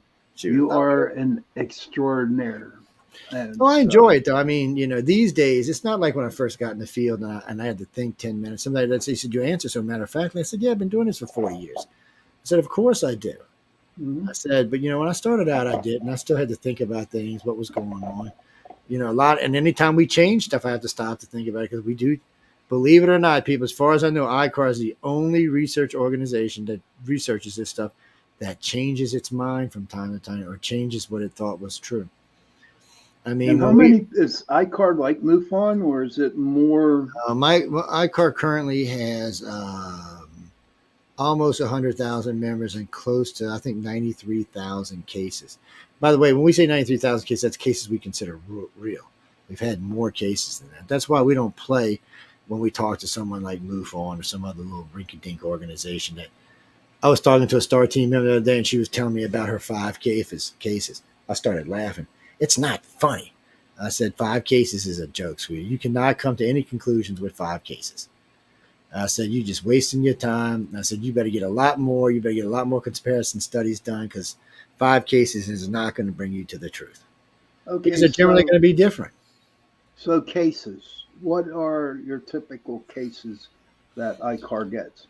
Well, usually we'll get a lot of people who will call us or write to us about, I've been having these reoccurring dreams. And they're usually about one type of alien or another. If they keep reoccurring after we tell them a couple of things, then it's a good chance they've been taken. So then the next question we ask them is, do you want to remember? Because once you let the genie out the bottle, the bitch ain't going back in the bottle. I'm just telling y'all, she ain't going back for nothing. You could choke her out, she's still not going back in that damn bottle. So once the genie's out, you have to deal with these emotions, these feelings, these memories. It's not something you can just go put away. They're there. So, and more of them are going to start flooding out. So it's always you got to be really careful when you use hypnosis.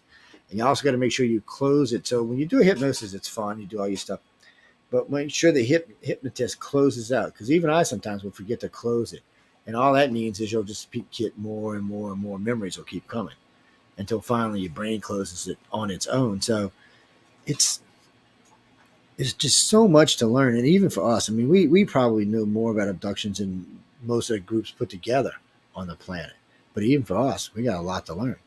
Every day, we're learning something new. It's like the blood type study. We had no idea about any of that. And it was for something else. It was to help us find contactees. That's what it was originally designed for, to see if aliens had a particular blood they would like so we could target people who were that blood type. Okay. We didn't really think, we thought it was going to be like O positive or A positive because that's the big ones on the planet, but that's not what it turned out to be. It turned out to be the O negative, right? Yeah, so about 65% of all abductees have Rh negative.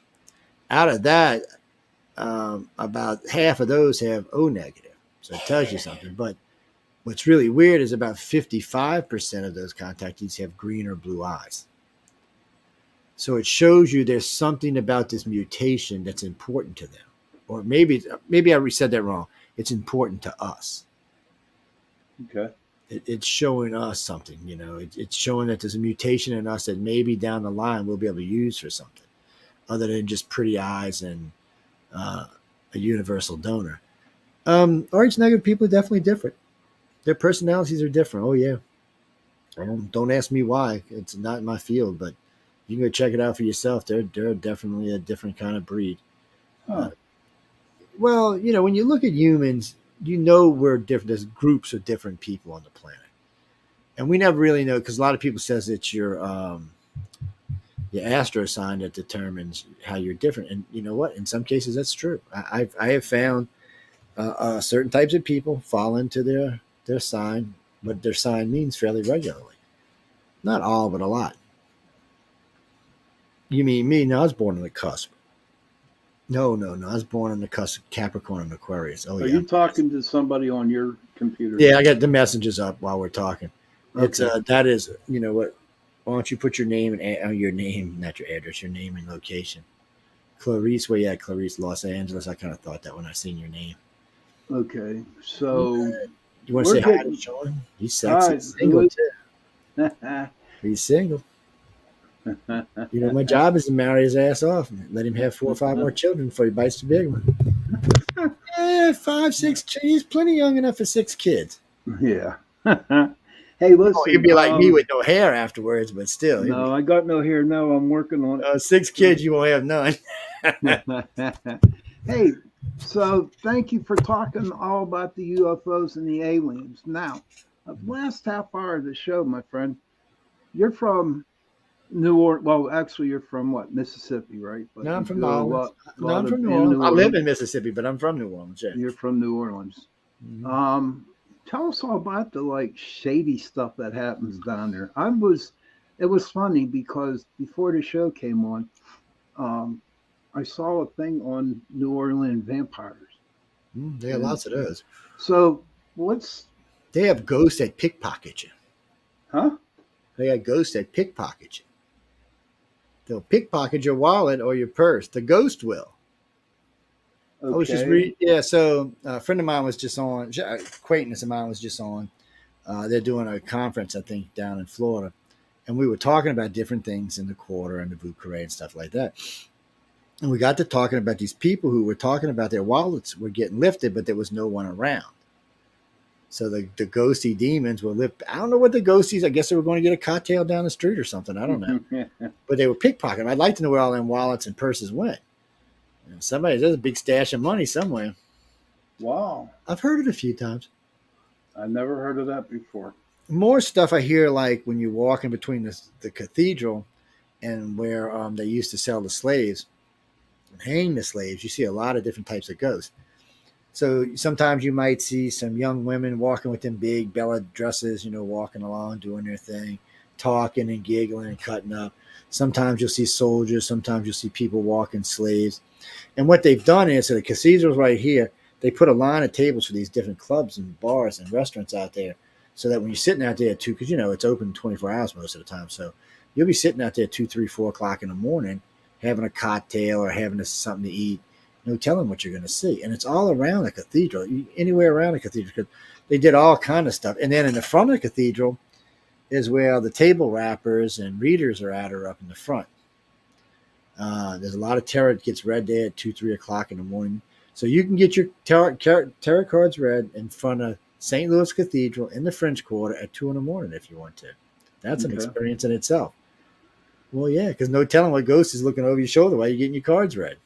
Have you ever felt the presence of a ghost around you when you were many times. The quarter is lots of people died in the quarter. So I tell people, if you really want to get the full experience, and you're one of those uptight people, have a couple of cocktails, then walk the quarter. No, don't get sloppy drunk or anything because you're going to miss the effect. No. The reason I say that, if you're like a paranormal person, you don't have to because your senses are already beyond. But for the average person who doesn't know how to get that, to grab that sense to look for something, usually if you get a light buzz, it'll come on by itself. And you'll start noticing things that you would not normally notice. And there's lots of stuff to notice down there. It's a freaky place. There's lots of scary stuff down there. So the rumor has it that the vampires like to walk around early in the morning and just grab people and suck some blood so they can catch a buzz. And they don't kill you or nothing. They just suck some blood and then they go on about their business. Yeah. You mean where they suck it at? Yeah. Oh, yeah. Well, Anne Rice wrote about it. It's in one of her books.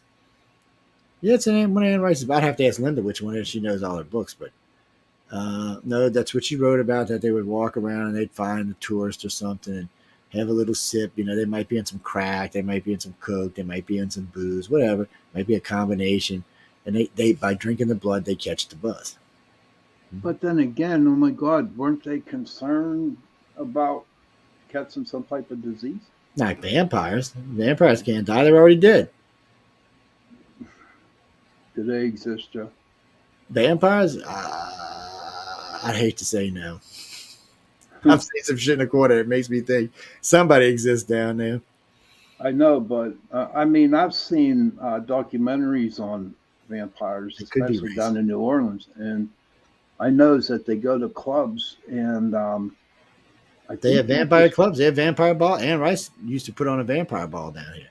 No, she put on the whatchamacallit ball. The vampires put on the vampire ball. I forgot about that. I've had several vampires on the show. And some of them are, well, they think they're vampires. Pretty interesting, huh?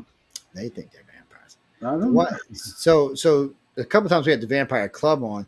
Well, they all drink, but no, and none of them are real vampires. In this club, none of them are real vampires, but they think by doing all this, they'll become real vampires. Or they'll attract a real vampire to come bite them. Okay. But the best one is the necromancers. So the necromancers stole a bottle. So anyway, long story. I'm not going to get into all of it, but I own a maintenance company. So they used to have a necromancer house on Magazine Street. And I've been in there once or twice. One of my clients owned the place. And it always had this funky smell like embalming fluid or something. So and it was rooms I didn't want you to go in and stuff. And I was like, whatever. Never really crossed my mind because none of that shit scared me. So I never thought about it. Well, a couple of months later, it might have been a year later, another guy was in there and walked into this room. This girl is humping the corpse like there's no tomorrow. So necromancers believe if they have sex with a dead person, it gives them the power. It gives them power. They can pull power from hell. And sometimes if they have enough, it can even bring the demon into the thing they're having sex with. Oh, wow. Yeah, they're serious about their stuff, guys. And they're weird, freako people. And but anyways, so the police came in, busted it, and was taking the body. And the guy's like, no. This body was donated to us by the person who was a necromancer for this specific use. And the cops took it anyway because it's against the law to have a corpse in Louisiana, period. No matter how you got it, it's just against the law to have it. So they sued the hell out the city because they couldn't have their sex magic no more. Whether it worked or not, I have no idea. They all were gothed out, purple, black, hair down to their ass, black. I didn't even like going in the place. Okay. I didn't want to be the next, dead corpse they were humping on. It's it's me being up here in Pittsburgh, up north. Because you're insane town. I mean, yeah, I need to come down there, visit you, and just give me the New Orleans experience for a weekend, dude. Well, they do regular tours down here. They're pretty good tour guides. I know Bloody Mary. No, I want you as a tour guide. Dude. I know, but we'll go. But Bloody Mary. A friend of hers used to host the other Shawn? Yeah. Shawn Graham. knows James. James is a guy who used to pay for Shawn's stuff. They're friends with Bloody Mary, who runs the tour company down here Mm-hmm. for this kind of stuff.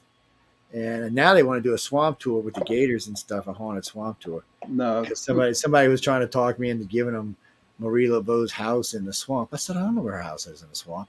Oh, I've heard you talk about it. I said, well, even if I knew, I wouldn't tell you, but I don't know where it is.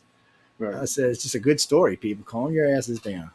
But she's not buried in, I can tell you all this, she's not buried in cemetery 1 or 2. I can tell you all that. No, that's bullshit. Y'all can go put X's on her grave all day long. No, hundreds of people have done it. Yeah. Just don't try. What was the whole reason for the X's? Some kind of power thing or something. I forgot. It was good luck or I forgot. I used to know, but it's been so long now. It's and she used to own a shop right there where the right there on Rue Bourbon. But it always bothered me when people came down here. Oh, she's buried in a graveyard. Why would she? First off, she was a witch. Actually, she wasn't a witch. She's voodoo queen. She did most of her potions at her house in the swamp. She had a pretty decent sized mansion in the swamp, and she had quite a few kids that I guess people didn't realize she had. And but that's where she went to make everything because doing certain rituals and stuff. You were doing that in the city, and you out there running around half naked, chopping off heads at roosters and shit.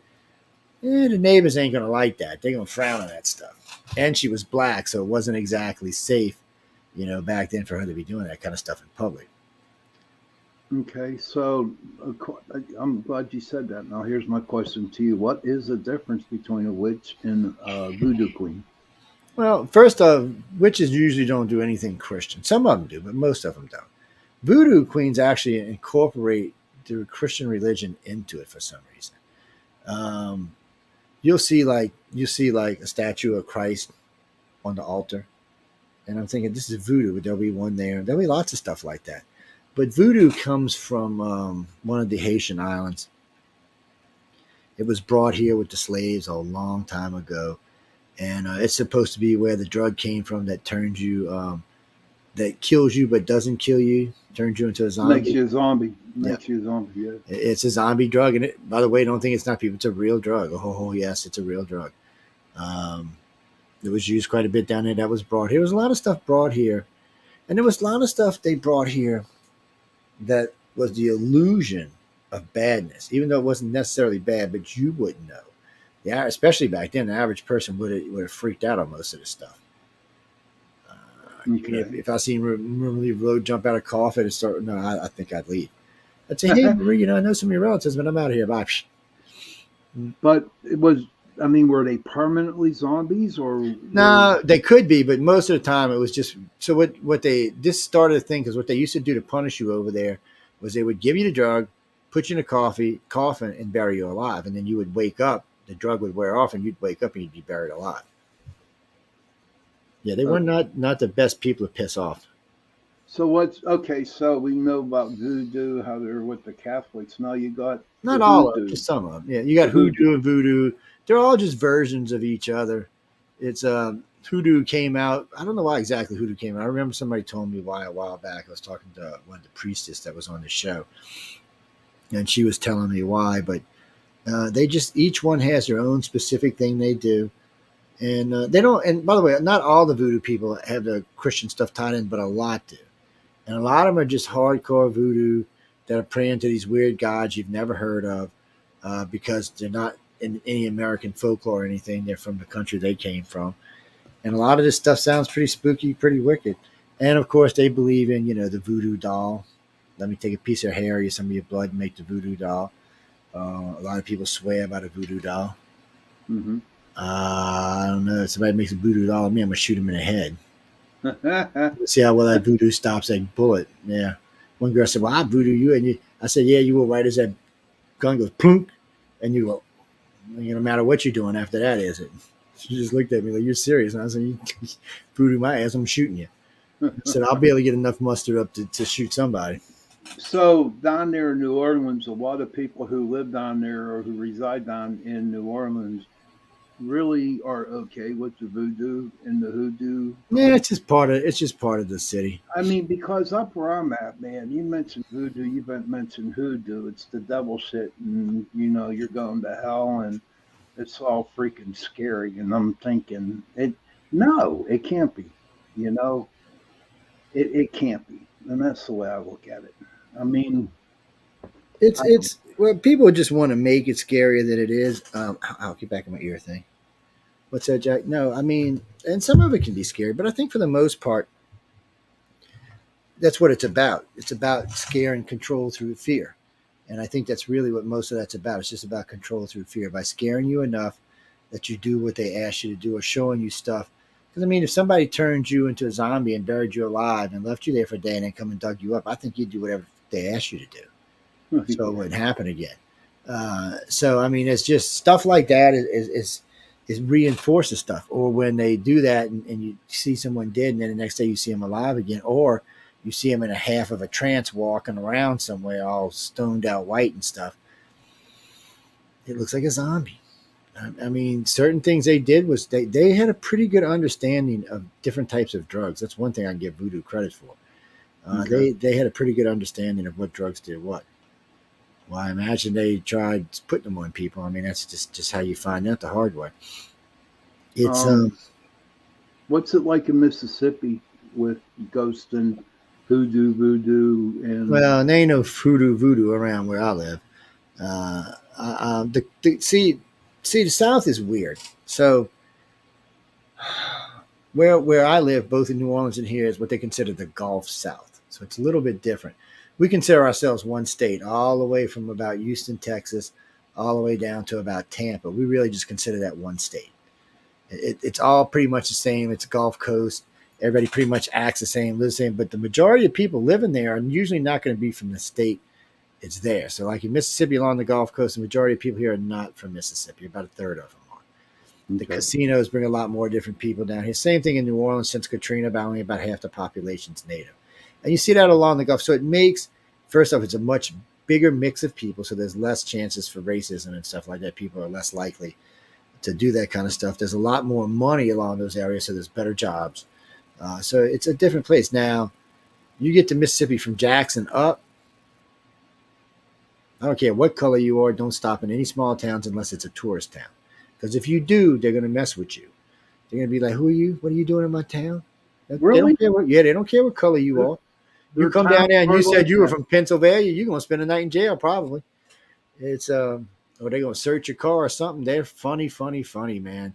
Really? So yeah, so if it's a little town, it's their town, not yours. Now there are some towns, we call them tourist towns, where they've set it up where you can eat and spend the night and stuff. Those are tourist towns for tourists who from the coast or wherever who want to go riding around through the state. That's fine. All the rest of them little towns, not even little towns, Jackson. So Jackson, Mississippi is the capital. It's in between. It's 3 hours from New Orleans, 3 hours from Memphis. It's kind of screwed. So you want to go party, you go to New Orleans, you go to Memphis. Why you want to go to Jackson? Jackson's 70% black. Even the black people don't want to be there. They want to be somewhere else. They said the town's extremely racist. Even though they control the town, it's still extremely racist.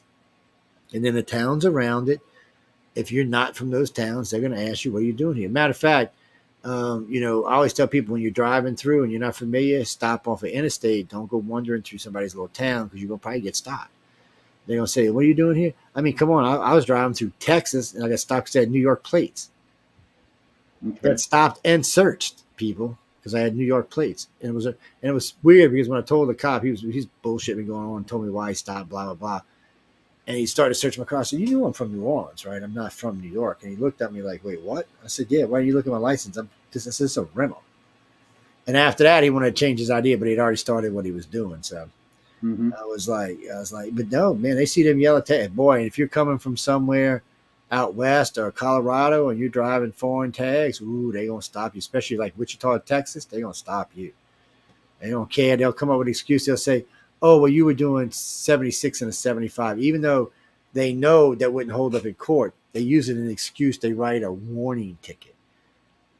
So if there's nothing in your car, they'll just write you a warning ticket saying, you were speeding. No, actually, I wasn't.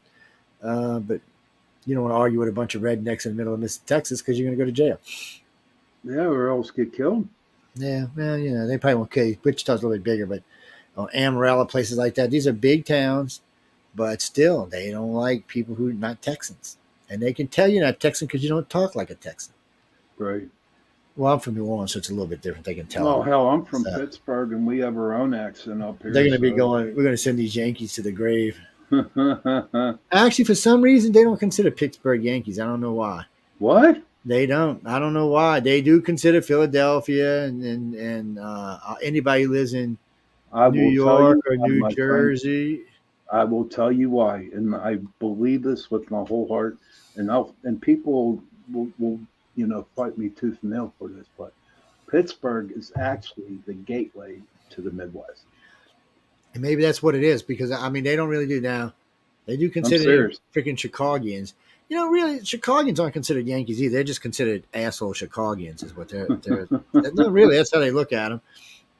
Ohio, they don't consider. They consider Ohio part of the South. Matter of fact, we're even bringing Ohio into SEC football. Yeah, so we consider them. What? Which one? State? Not Ohio No, State. no, I don't think it's. I can't remember now, but they're bringing one of them in there, and it might be the Buckeyes. No, I don't think so. There's one of them going. Yeah. Oh Wow. no, Big Ten's got its foot shot off just recently. It's not just they're in trouble. Big 12's in trouble too, and they're also asking how come they don't change the name because that's not how many teams are in them anymore. Oh, I read that. It's Yeah, all about the money and shit, man. And it's like, look what happened to the ACC. You got Clemson and Florida State heading down to the SEC. Yeah, it's going to be hard. See, what's going to end up happening is the SEC is just going to become its own league all by its little lonely self. Because as it is, the only team that's even given any trouble was Ohio and what's the red team? Nebraska. No, it's not Nebraska. Even though Nebraska's in it a lot, but they just don't get to the championship. No, they suck.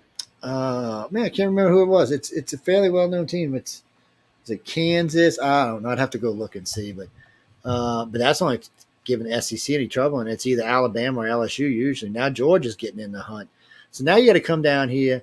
So you're going to come down here as a team to get in the SEC, and we're not going to have the South and the West anymore. We're just going to have the SEC, and you're going to have to play yourself through this in order to get into the playoffs. And what's not going to be fair for the SEC is the rest of the country is going to have an easy. If you're a really good team, you'll probably rule your league. Down here, it's not going to be like that. Right. Just Georgia, LSU, and Alabama alone is going to be a freaking nightmare, man. But they're going to make really good games, and the NFL loves it because the NFL has been having a lot of problem recruiting players. That's mainly because almost all the elementary schools in the United States have done away with football now, and a lot of the high schools are doing away with it. Well, one, you got to have two insurances to play. A lot of families can't afford to put two insurances on their kid, and but so they're doing it. And a lot of them don't want the contact in their school sports anymore. So they're just doing it. What's going on with this world? I don't know, but don't get me wrong. I know you can get a little hurt. I played football, so I know you can get a little hurt. But come on, you got to learn how to deal with people, and life is not going to be that easy. And America. I hate to say this to y'all, and y'all keep forgetting this. You think when you look at our country and you look at our population, you think the whole world's like that. This is not true. China and Russia hate us, and if they can take us over, they will. There's other countries on this planet that hate us too, like North Korea and some of the Middle Eastern countries. Y'all need to wake the hell up. I mean, we got China and Russia running up and down our Atlantic coast like it's nothing, and through the Chinese Sea. And Biden's over there got his finger up. Well, I can't even say where he's got his finger at, but and he's sniffing it. So I mean, the boy's just messed up. At least with Trump. See, when Trump was president, no, before anybody asks, I'm not a Trump fan, so, and I didn't vote for him. But at least when he was president, Kim Jong-un went and hid in his corner, and his sister had to take over. Xi Jinping didn't say a word, and Putin I don't know what Putin was doing. You didn't hear from him either because Trump is dangerous. He wouldn't put up with this. He would have already told China, you better get your ass out of the South China Sea, or we're going to start building down there like you're doing. Mm-hmm. He already told them, stay away from our country or we will blow up your ships if they get in our water. So it's a different tag. Biden has not even said anything about any of this. He hasn't even gotten outraged. Even the media hasn't. Your media people, NBC, ABC, CBS, has not talked about the Russians or Chinese or what they've been doing for the last year. Not even once. They're covering up for them. And you're listening to these people. You don't take my word for it. You can do a European search or a global search, and you'll find that everything I just said is absolutely true. Mm-hmm. I can't account for the American media, but there are medias on this planet that are not Americans and don't have a problem saying what's going on. Yeah, I saw that in the news today from somewhere, I think Australia, an Australian news on there, saying that China and Russian ships are going up and down the west coast up around But see Alaska. what I don't understand, people. Somebody's like the Navy's not getting there fast. We don't need the Navy for this. No, We got no, jets all over Alaska and all over the West Coast. We could send them over there in a heartbeat. hmm We don't need to be shipping ships. So, see, and China and Russia must have forgot that. Getting that close to our shores when we got ships and planes all over the place is dangerous because we won't go wasting a ship on you. We'll send $1 billion jet out there to kill all of y'all, and if you kill it, it's $1 billion jet. It's not a $50 billion ship. right. No, I don't think China and Russia have anything that can take on our aircraft carriers. I know China. Oh, we got these new missiles. They're aircraft killers. And then, so China was out testing one somewhere, and it did blow up the Mach carrier they had, but we also put something at the same speed with the same impact, and the failings took it out like it was nothing, like it was nothing. And Wow. now we've got hypersonic knockdown missiles aboard our ships. I'm not really worried about them so much that way. And besides this, blowing up anything in the United States is risking us using nukes. Yeah, it's true. We're not So, well now that we know Elon is willing to use his satellites to knock their nukes out of the atmosphere. We're not as worried about it as we used to be. well, So my son, is going over to China in September. no, right now it's Uh, safe for the United people in the United States. I mean, there's arguments with our governments, but it's safe for the people. it's for the company that he works for, and they're sending him over, you know, because the main company's in China, and they're sending him over to see how they work over there to bring it back, you know, Well, to they got a company right now coming over to work with Ford to help them maximize making electric batteries. So I mean, our companies aren't enemies. We got to watch stealing intellectual properties, but right now the big problem is China and Russia. They don't want to play nice. We don't want to play nice. China wants to be the new world power, and if Joe Biden stays the president, they will be. So hmm this to prove a point to y'all. While Obama was president, China went from $3 trillion to $12 trillion. That's what their thing was. So it was growing pretty good. When Trump took over, they actually went down $2 trillion and have not been able to come up since. Now that Trump's gone, they're starting to make their way back up again. So liberals don't care, people. They don't care about you. They don't care about their country. They've never been about protecting the United States ever. They don't really care about the citizens. And y'all don't have to take my word for it because look at what's going on with China. No self-respecting Republican president would let that happen. We'd have already put a stop to this. Look what was going on with the South China Sea when Trump was thing. Trump said, "Yeah, take a shot at it, see what happens." China pulled back all of its stuff. Biden's in there expanding because Biden's a coward and he's bought and paid for. I have no doubt that Biden is bought and paid for by the Chinese. What I don't understand is why Congress hasn't asked him to take a polygraph.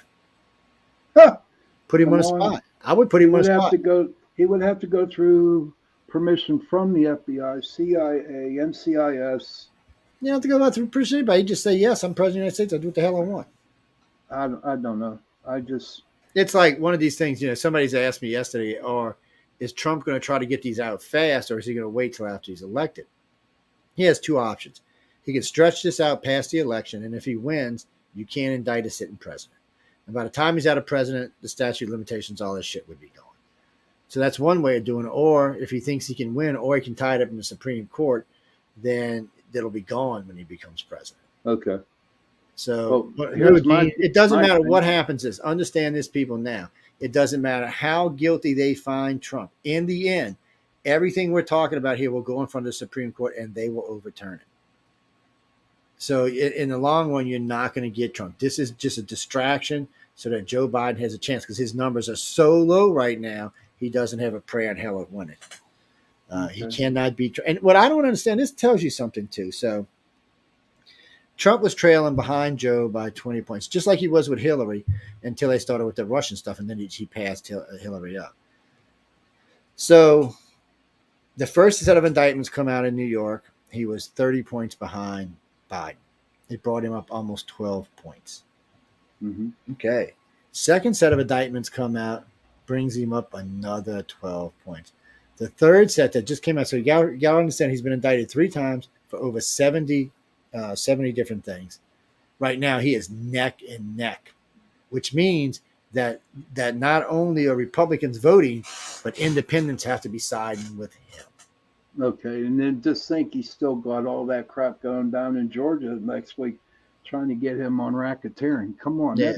that Caesar's pulling shit out of her butt. So if I was him and I won, I would go after every individual, because all of this is politically motivated. Most of this is not true. The stuff in New York I read, most of it's out of date, so I don't even know it's being tried. And secondly, none of it has anything to do with anything. That's what the I hate to say it, the stupid mayor of New York said. Well, wait a minute. If they're arresting Trump, shouldn't they be arresting Hillary and Clinton? Because Clinton paid off 5 different women. Yeah. And he got caught doing it with campaign funds. But we're not talking about him. We're not talking about Hillary using a dossier to go to fake a president out to try to win an election. That's big time illegal. I mean, but it's because they're liberals and he's a Republican. Right. But listen, it is time for us to go. It's time for me to go. Joe, thank you for being on tonight. I learned a lot. Hang around after the show, go chat a little bit. And everybody, thank you very much for, Jenny, Michael, everybody for participating in the chat. We will see you next Tuesday, same time, same station, on UPRN Talk Radio 105.3 New Orleans, and hold on a second, and 107.7 Mississippi. So everybody, good night. You are listening to UPRN, United Public Radio Network, coming to you live on 105.3 right up to 107.7 FM from the beautiful city of New Orleans. uprntalkradio.com.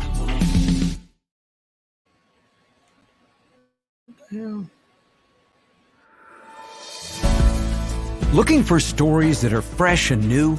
Dark fantasy, humor, space exploration, time travel, cyberpunk, alternate history, and more. They're in the L. Ron Hubbard Presents Writers of the Future anthology. From 24 award-winning authors and illustrators, plus art and writing tips and bonus stories. L. Ron Hubbard Presents Writers of the Future. Buy your copy at galaxypress.com, Amazon, or wherever books are sold.